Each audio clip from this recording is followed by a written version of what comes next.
Episode 12, Week 12 usage. As usual, I'll leave the setup at home in the notes below. The mileage for the week, the car mileage is up to 3,448 miles, which works out at 104 miles for the week and 1,687 miles since the start of the 2020 logs.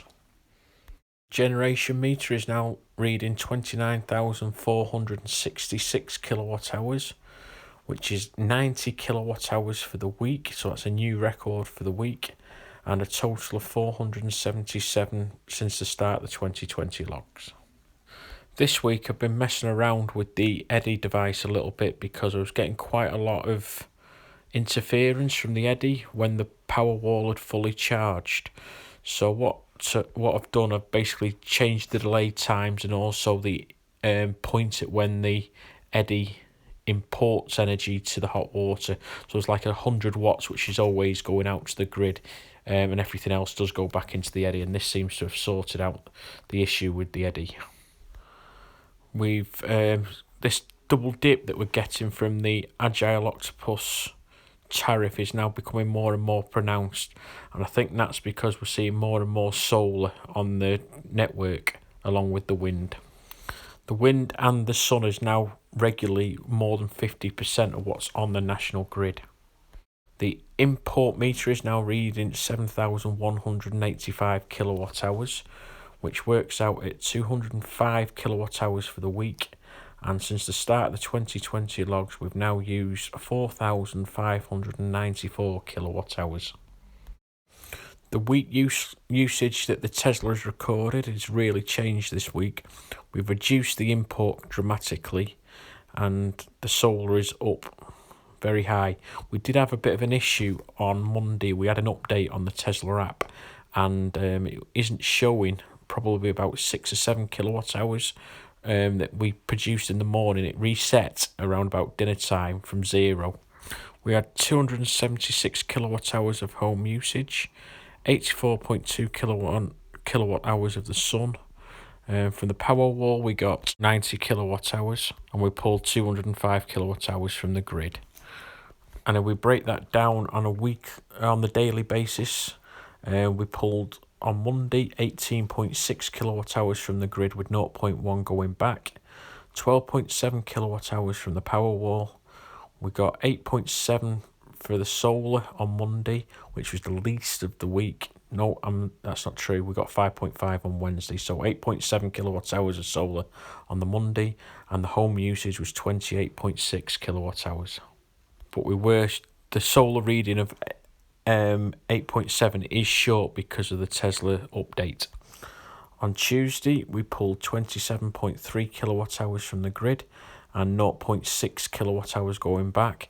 We had quite a lot of energy going back to the grid this week, and that was because I was playing with the my energy Eddi settings so that we were trying to balance a lot better instead of it flicking all the time when the battery got up to full power. But we got 12.4 kilowatt hours from the Powerwall, 12.4 kilowatt hours also from the solar, and the home usage was 35 kilowatt hours. On Wednesday, we only pulled 25.1 kilowatt hours from the grid, with 0.2 going back. We got the full 14 kilowatt hours from the Powerwall. We only produced 5.5 kilowatt hours from the solar, which, as mentioned before, was the least of the week, and the home usage was 34.4 kilowatt hours. We did have a fairly full Powerwall going into Wednesday, so that's why the grid pull was quite low compared with the home usage. On Thursday, we pulled 30.1 kilowatt hours from the grid with 0.2 going back. We got 14.8 kilowatt hours from the Powerwall, 10.1 kilowatt hours generated from the solar, and the home usage was 37.4 kilowatt hours. On Friday, we pulled 35.8 kilowatt hours from the grid and 0.6 going back. That was the most we went back to the grid on Friday. We got 16.8 kilowatt hours from the Powerwall, which is the most we've had all year. And this is because I've been switching back onto self-powered in the day, so the Powerwall wasn't holding on to the energy in partial peak, and it did at one time wait until peak time, but what I've been doing, I've been actually allowing the power wall to discharge and charge again on partial peak when I know the sun's going to be good. And we got 12.9 kilowatt hours from the solar on Friday, with 46.6 kilowatt hours of home usage. The weekend, on the Saturday, we pulled 48.6 kilowatt hours from the grid, which was the most we pulled from the grid all week, with 0.5 going back. We got 8.9 kilowatt hours from the power wall, so again not fully discharging before the day's out. We got 13.6 kilowatt hours from the solar and a home usage of 56.6 kilowatt hours. And on Sunday, we had the least pull from the grid of 20.2 kilowatt hours, with 0.4 going back. We got 11.1 kilowatt hours from the power wall. Again, didn't fully discharge. We had a massive 21.1 kilowatt hours generated from the solar, which is not only the most for the week, but the most for the year so far. And we had a home usage of 38.2 kilowatt hours. As you can see from the month totals, the home usage is going down, but also the pull from the grid has gone down considerably, and again that's because I'm switching on to self-powered mode.